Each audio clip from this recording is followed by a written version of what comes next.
Good morning. आज मैं photochemistry की नेक्स्ट क्लास ले रहा हूँ।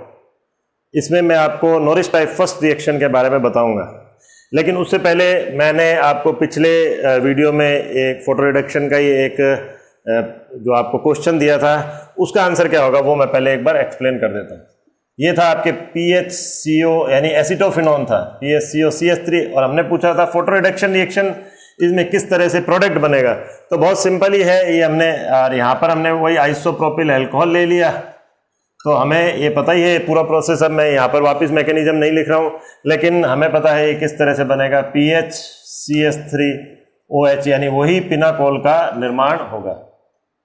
ये हमने यहाँ पर लिख दिया। तो ये तो हमने पिछले वीडियो का जो एक क्वेश्चन था उसको सॉल्व करा है। अब हम यहाँ पर ले रहे हैं आपके Norris type first reaction. Norris type first reaction, Norris type first reaction जैसे मैंने यहाँ लिख भी रखा है, यानी कार्बोनिल कंपाउंड के अंदर अल्फा क्लीवेज रिएक्शन है। अब अल्फा क्लीवेज रिएक्शन किस तरह की हो गई, यानी हमने ये लिया, जैसे हमने कहा मान लो CH3CO CH3 एसीटोन, ये HNU, और ये एक्साइटेड स्टेट आई इसकी N पाई स्टार ट्रांजिशन ही, और हमने एक्साइटेड स्टेट ले लिया। एक्साइटेड स्टेट एक बार हम इसी तरह से लिखते हैं। अब यहां एक्साइटेड मैंने इस प्रकार से क्यों लिखी, क्योंकि यह सिंगलेट, बहुत सिंगलेट और ट्रिपलेट स्टेट इन्वॉल्व, यानी S and T दोनों ही इसके अंदर इन्वॉल्व हो सकती है। तो ये एक्साइटेड स्टेट हुई। अब हमने यहां क्या लिखा, अल्फा क्लीवेज, अल्फा क्लीवेज इन कार्बोनिल कंपाउंड, यानी अल्फा क्लीवेज कौन सा हो गया, यानी ये वाला बॉन्ड, इस बॉन्ड का डिसोसिएशन इसके अंदर हो जाएगा। तो ये हमने कैसे लिया, इसके अंदर ये होमोलाइटिक डिसोसिएशन हो गया, यानी ऐसे। चाहे तो हम पहले एक बार यहां दिखा देते COCS3, यानी एक तरह से होमोलिसिस हो गया, यहां पर यहां हो गया। अब ये हो गई, ये नॉरिस टाइप फर्स्ट रिएक्शन होगी। अब इसमें अगर हम मान लो हम इस रिएक्शन को लेते हैं, अगर रूम टेम्परेचर पर लेते हैं, तो रूम टेम्परेचर पर क्या होगा, ये जो एसिटाइल रेडिकल है, यानी कि हम किस पर ले रहे हैं, एट रूम टेम्परेचर। तो ये जो एसिटाइल रेडिकल है ये कंबाइन हो जाएंगे और डाइकीटोन आपके बन जाएगा। ये अल्फा डाइकीटोन आपके बन गया। और अगर हम कहते हैं टेम्परेचर अबव, यानी अबव 100 डिग्री सेल्सियस, यानी अगर हमने 100 डिग्री सेल्सियस से ऊपर टेम्परेचर ले लिया तो किस प्रकार से होगा। तो ये जो CH3CO यानी एसिटाइल रेडिकल जो है वो किस में हो जाएगा, टेम्परेचर पर हमने बोल ही दिया CH3 डॉट ये CO, और ये CH3 आपस में कंबाइंड हो जाएंगे। ये यूं दिखाया हमने, ये ऐसे इथेन का निर्माण हो गया। चाहे हम यहां दिखा सकते हैं, चाहे इस तरह से भी लिख सकते हैं इसको। ये हमने कंबाइन करने के लिए ऐसे बताया कि भाई ये इस तरह से ये आके, तो ये आपके बन गया इथेन। ये हमने दो कंडीशन बताई, यानी at room temperature and at temperature above 100 degree Celsius. अब अगर हम मान लो इस रिएक्शन में अनसिमेट्रिकल कीटोन होता, हमने नेक्स्ट पॉइंट लिखा हुआ है, अगर मान लो यहां पर अनसिमेट्रिकल कीटोन लेते तो किस तरह का प्रोडक्ट बनता। अगर अनसिमेट्रिकल का तात्पर्य हुआ, अगर मान लो मैंने लिया CH3CO CH2 और CH3, अब मान ये अनसिमेट्रिकल कीटोन हो गया, एक तरफ मिथाइल ग्रुप एक तरफ इथाइल ग्रुप, तो यहां पर भी वही एक्साइटेशन तो हो गई। एक्साइटेशन होकर ये इसी प्रकार से वही हमें ये एक्साइटेड स्टेट हम पहले दिखा सकते, सॉरी एक्साइटेड स्टेट हम इस तरह से दिखा सकते हैं, CH3CO CH2 और CH3, ये एक्साइटेड स्टेट हो गए। अब इसमें दो तरीके से ये डिसोसिएशन पॉसिबल है। एक भाई अल्फा क्लीवेज तो ये भी हो सकता है और अल्फा क्लीवेज ये भी हो सकता है, यानी पहले हमने मान लो ये ए पार्ट दिखाया, यानी यहां से तोड़ते हुए दिखाया, तो CH3 डॉट वही होमोलिसिस ही दिखाना है हमें। और हमने कैसे दिखाया, यानी होमोलाइटिक क्लीवेज हमने लिया है इसके अंदर, ये इस प्रकार से। और दूसरा हम कौन सा लेते हैं, ये ए वाला। और दूसरा पॉसिबल क्या है, हमने कहा मान लो हम इधर बी की तरफ से करते हैं, तो ये CH3CO CH2 और CH3, तो ये भी हमारा एक रेडिकल बन गया है।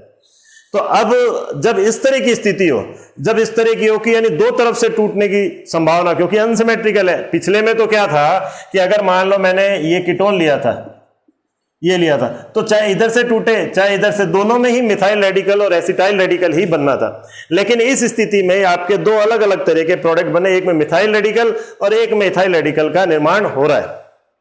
तो अब किस तरह का प्रोडक्ट बनना चाहिए, यानी इस स्थिति में अब किस तरह का प्रोडक्ट बनना चाहिए, तो हमें ध्यान रखना पड़ेगा डिसोसिएशन उसी तरफ से होगा, ये अल्फा क्लीवेज या अल्फा डिसोसिएशन उसी तरफ से होगा जहां पर more stable alkyl free radical बन रहा है, यानी ये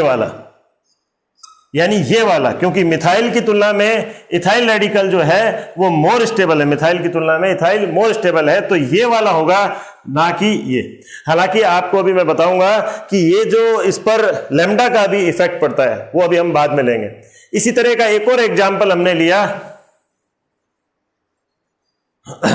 मान लो हमने ये लिया, अब की बार आइसोप्रोपिल ग्रुप ले लिया, तो यहां पर अब डायरेक्ट ही हम लिख सकते हैं इसको n पाई स्टार ट्रांजिशन, और डायरेक्ट हम डिसोसिएशन अगर करें तो हम किधर से करेंगे, अगर मैं एक तो ये स्थिति थी CH, यहां बना हमारे आइसोप्रोपिल, और दूसरी क्या स्थिति होती है यहां पर CH3 डॉट और CO CH CH3 CH3।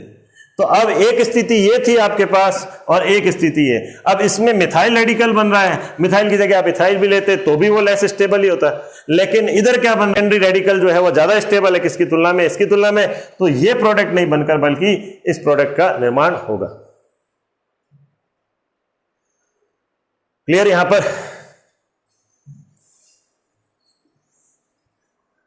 एक एग्जांपल और लेते हैं जिसमें हमने कहा ये वाला, यानी R2CH CO CR3, यानी एक तरफ तो कौन सा हो गया, ये आपके जब रेडिकल बनेगा तो सेकेंडरी, और एक तरफ कौन सा बनेगा, यहां पर रेडिकल बनेगा टर्शरी। तो अब हमें पता ही है कि किस तरफ से इसका डिसोसिएशन होगा, तो किधर की तरफ से होगा, ये इधर की तरफ से, यानी CO रेडिकल जहां पर मोर स्टेबल एल्काइल रेडिकल का निर्माण हो रहा है, क्योंकि ये कौन सा हो गया यहां पर टर्शरी रेडिकल, और अगर मान लो यहां से टूटता है अल्फा क्लीवेज यहां से होता है तो ये सेकेंडरी रेडिकल बन रहा होता। अब इसमें हमारे पास दो स्थितियां हैं, किसके अंदर, इस वाले में, ये वाले। एक तो इस स्थिति में क्या होगा कि यहां पर ये जो आपने लिया CR3, ये क्या करेगा, इसको मैं इस प्रकार से दिखा रहा हूं, ये फर्स्ट स्थिति इसकी। एक स्थिति में तो क्या होगा, इस हाइड्रोजन का एब्स्ट्रैक्शन हो जाएगा, तो ये इलेक्ट्रॉन कहां पर चला गया, यहां पर, और इसका इलेक्ट्रॉन कहां आ गया, इधर की तरफ, यानी कैसे बना इसमें RCO, यानी क्या बन गया हमारे पास, कीटीन। ये तो हुआ एक। और दूसरी स्थिति क्या हो सकती है, दूसरी स्थिति में ये ग्रुप ही निकल जाए, कार्बोनिल ग्रुप ही इसमें से अलग हो जाए,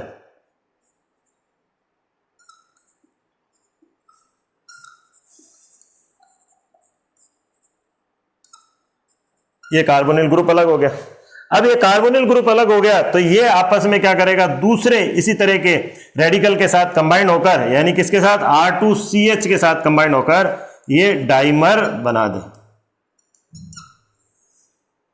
तो ये एग्जाम्पल भी आपको ध्यान रखना पड़ेगा, यानी हम कह रहे हैं कि अनसिमेट्रिकल कीटीन, अनसिमेट्रिकल जो कीटोन है उसमें ये एक एग्जाम्पल है जिसमें हम कह रहे हैं कि ये इस तरफ से टूटेगा जहां पर मोर स्टेबल एल्काइल रेडिकल बने, और टूटने के बाद फिर आगे ये पॉसिबिलिटी इसके अंदर है, एक तो ये वाली जिसमें हाइड्रोजन का एब्स्ट्रैक्शन हो जाए और यहाँ कीटीन बन जाए, और दूसरी ये वाली जिसमें क्या हो, ये जो कार्बोनिल ग्रुप यहां से अलग हो जाए और उसके बाद ये जो CO अलग हो गया इसमें, और उसके बाद क्या हो जाएगा, यहां पर ये रेडिकल बन गया, और रेडिकल क्या हो जाएगा, वापस पुनः रेडिकल से कंबाइन होकर डाइमर बना ले।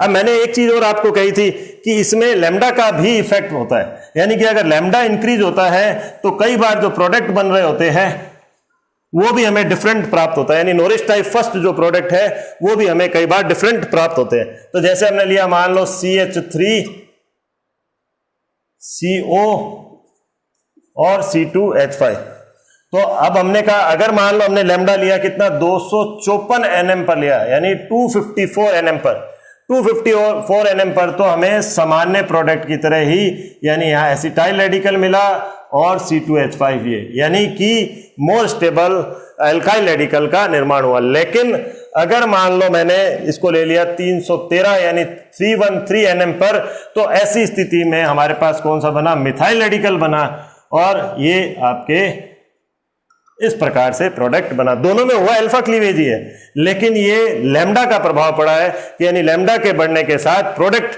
भी जो है वो डिफरेंट प्रकार के प्राप्त होते हैं। तो आज के लिए इतना ही लेंगे, अगला टॉपिक नेक्स्ट वीडियो में। Thank you.